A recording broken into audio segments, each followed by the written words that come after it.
nabalitaan ko mula sa aking mga empleyado, ang ating mga abogado sa Legis, sa opisina namin, sina Senator Gatchalian at Senator Zubiri nagbabakate na daw ng premises nila. Kaya nagtaka kami bakit alam ba nila ang mangyayari. Dahil kami nagkakaupos at inaabangan yung pagdating ng mga articles of impeachment kasi talagang determinado kami na talagang mag-convene kaagad para walang masabi yung tao na pinagtatakpan o dinedelay. Gustong-gusto namin na tanggapin na yung articles of impeachment. Andun kami, mahinahon na nagkakaupos, pinag-uusapan kung anong dapat gawin. Biglang ang balita, pati daw si Rules Secretary, si Mavic Garcia, nakatanggap din ng abiso na umalis ka na dyan, magkakagulo. Bakit alam nila? Kaya ako nagtataka, ang balita si Senator Lore nakatanggap din ng abiso. Pero ayaw naman niya maniwala, ayaw niya kami iwanan. Nagtataka ako bakit yung iba pinagsabihan. Ibig sabihin, may nakakaalam, meron ding naiwan katulad namin dun sa putukan, sa mausok at talagang kinandado kami doon. Kaya nagtataka ako, sino kaya ang nag-utos na lusubin ng Senado na may 4 na nakakaalam? Ngunit kami, walang kamalay-malay. Ma'am, nasan kayo nagkaputukan, dinig nyo? Ang lakas-lakas, nakakatawa nga kasi si Senator Joel. Ako sabi ko, putukan na yan. Sabi ni Senator Joel, taga-Bukaway ako fireworks lang yan. Anong fireworks? Kalakas-lakas sa tanlapit, papalapit ng papalapit. Doon sa amin, sa office ni SP, nagbibiruan pa kami, hindi kami maniwala hanggang pumasok yung mga employees na tataranta, tinaharang na yung mga pinto at nakakalapit na yung mga NBI o kung sino man ang nagpaputok.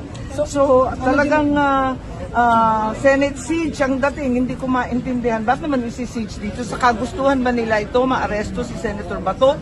Dapat sumunod lang sila sa Korte Suprema. Sinabi naman ng Korte Suprema, 72 hours, may TRO na. Ano pang gusto nyo? O di kaya walang TRO. Maghintay kayo 72 hours. Wag naman yung ganito na sa kagustuhan, damputin si Senator Bato, talagang lulusubin ng Senado at naka-hostage lahat ng senador ng Republika. Naman nung naramdaman nyo, nung narinig nyo putukan, anong ginawa ninyo? Well, nagagalit ako kasi syempre mga tauhan natin, tapos mga kapwa senador, bakit may nagpapaputok dyan sa labas? Ang kaba ko rin, dahil ang security ng Senado, very basic po, wala kami mahahaba. Ang balita, yung mga NBI, nagsidatingan talagang ang lalaki ng baril. Tapos ang balita pa, may helicopter daw na umaaligid kanina. Yun nga, di nagkakakabahan na talaga lahat ng mga tao rito. Tapos pinalabas pa. Mga information po NBI, kasi dinideny po ni Director Matibag. Hindi raw po NBI. Lahat, nakakatuwa naman kasi sila, lahat naman sila nagdi-deny, sina DILG, dumating pa rito, PNP, dinideny, si Matibag, kahit nakatatak NBI yung mga tao dyan sa papasok ng GSIS, na pilit pang nagdidrill, binubutasan na nila yung pagitan ng GSIS at ng Senado, binubutasan na nila yung pader. Kasi annex naman yung Senado dati nitong GSIS, may pasukan talaga dyan. Abay si Matibag, o kung sino man, ipaliwanag nila kung anong ginagawa nitong mga NBI nila. Bakit nagkalat sila rito? Bakit binubutasan yung pader? Panawagan. Hindi ko nga maintindihan di ba? Dapat may pahintulot dito sa Senado. Wala namang pahintulot. Kaya siguro pumiglas binutasan na lang ng pilit. Tama ba yun? Wala nang respeto, Senator, no? Kinausap naman niya si Alan, Peter, at sabi niya, hindi rin daw siya.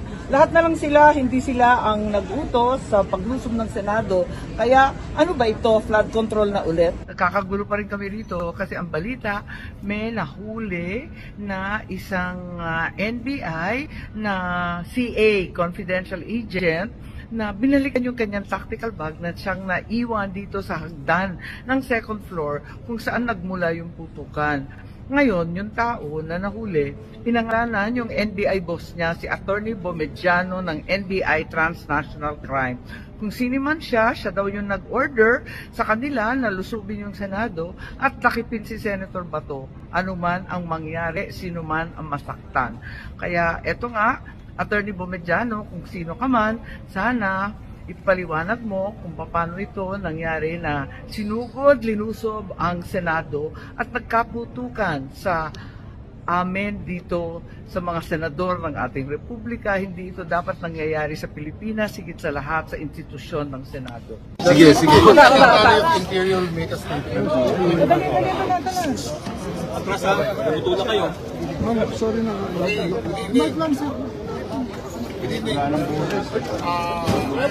Palakas ang boses, sir. Thank you. Kasama ko lang ang mga senador ngayon at nagpulong-pulong kami para makita talaga ako ano nangyari.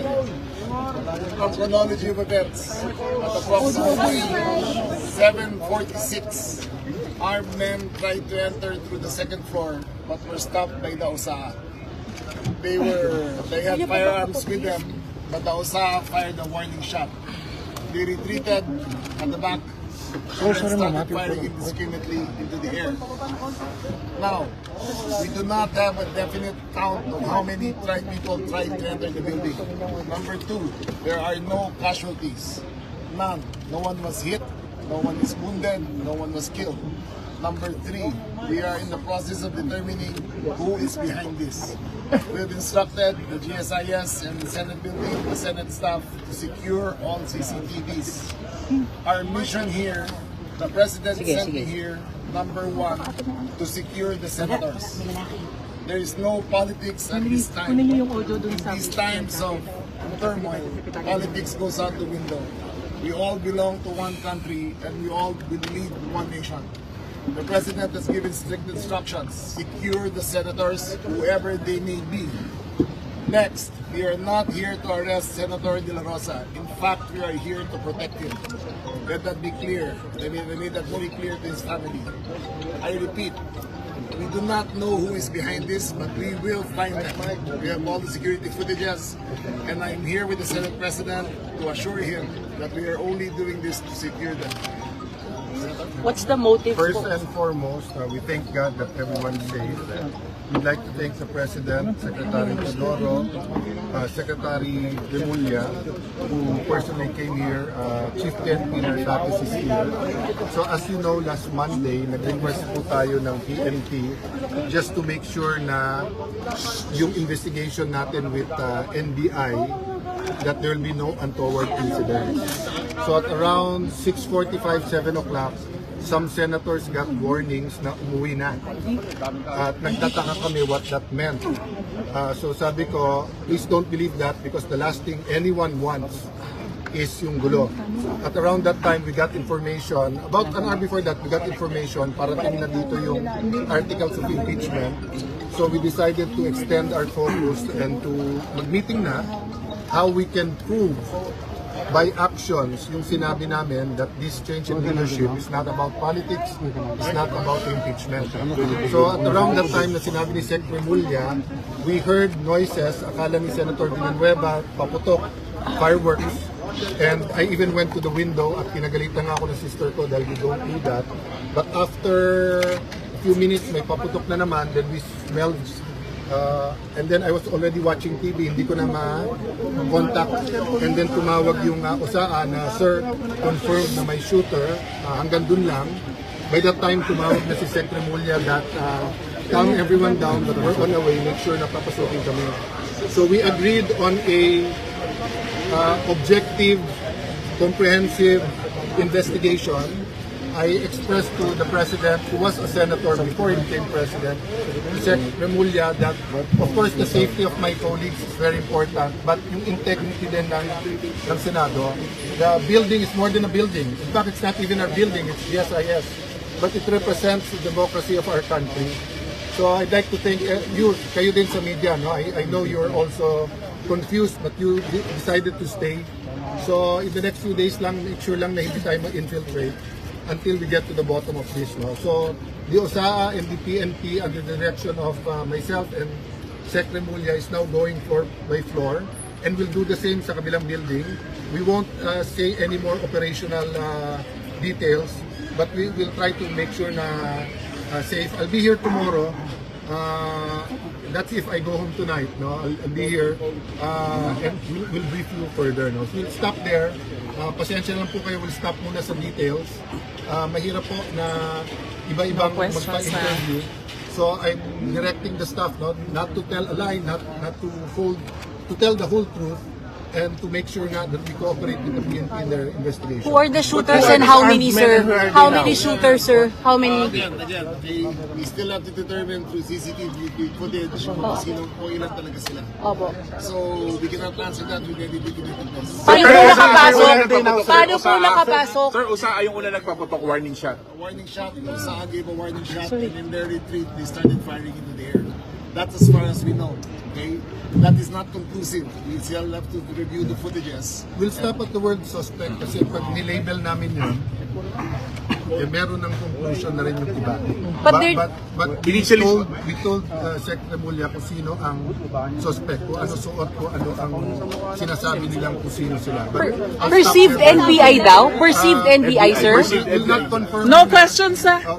No, Stop it's okay time. questions, but forgive us because we don't want to say something na hindi mabawi.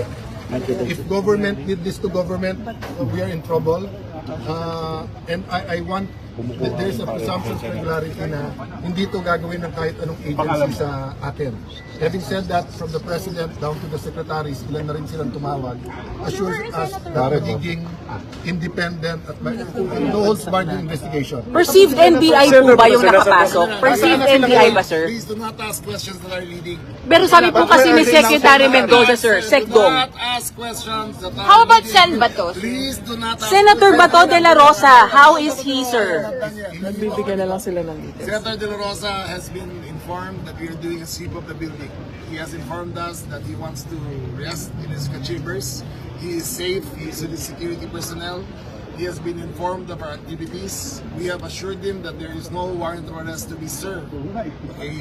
I am here to ensure the integrity of the Senate and to protect the protection of all the senators. Okay? Please. What's the, walang motive pa, sir, kayo You nakita? cannot ask questions of any detail because we cannot have answers for that. Even kung paano po nakapasok, We do sir? not know either. We have to review the Sir, situation. nakaalis Sir, pa, wala rin sir, nag-pursue, sir. Walang Wala. There was, nag-umabol. protection lang ang number one side. One reason we cannot tell you, ongoing pa. Tapos hindi ongoing pa. There's two buildings. So it's ongoing and we don't want to also what you call this telegraph dun sa investigation. But we're all doing what we can. And Usaha is there. The PNP, the Chief PNP, binigyan ng specific instructions ni SIL. But the Senate is safe. Sir, wala pa, sir. Kahit isa, sir. Senate is safe, sir? All the floors. We are sweeping all the floors.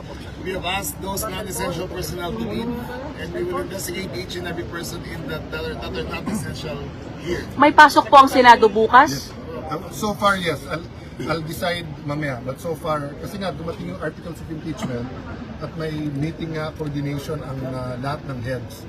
Having said that, may I also appeal to any of you or anyone in the Senate, kung may videos kayo na you think it will help the investigation, submit it to us. Kasi maraming allegation, maraming denial. We have FB Live, sir. Yes, We have FB Live. Please submit it to those. Kung meron kayong videos, please submit it to those for our investigation. Sir, No one's under custody.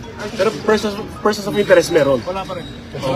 Sen, how about the articles of impeachment po? Kamusta? Was it secured? It's secure, nakaalis na rin yung mga taga-house. I just assure you, kung ano na sa Constitution, ano sa rules namin, may precedence din to. It's just the first time, maraming speculation, pero meron po yan. But I will be interpreted to be talking politics, especially kami sa secretary. So I'll just assure you, kung ano ang rules, kung ano ang Constitution, ano batas, ano precedent, susundin natin. SP, is the Senate safe?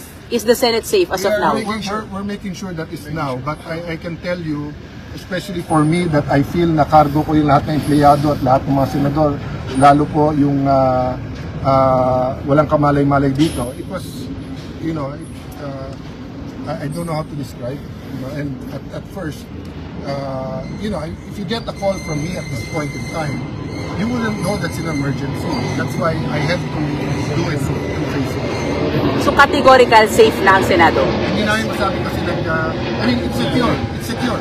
Secure. But all senators are secure. All senators. All senators. How many senators are inside, sir? I think we were complete sa Majority. 13? Except she's 12. anyone from the minority there. Parang wala naman yan. Unless may nasa opisina pa. Inside the... You are all here right now? Yung 12? Nasa loob pa? Yes. Yeah. Except for Sen Bato. Yeah. Si Senator Bato. Senator Bato. How about Sen Robin? Yes, also here. Also here. Pagod yung dalawa kasi they've been here the last 3 days. Magsisiuwian po ba kayo, sir? Or dito lang kayo? We'll coordinate muna with the PNP. I will. Advice na It is my duty to ensure the safety of all the senators. Okay. Whether it is safe to go home or not, I will make that call. Okay. And I will make sure that they are safe to go home. Okay. Thank you, sir. Salamat po. Thank you guys. Thank you.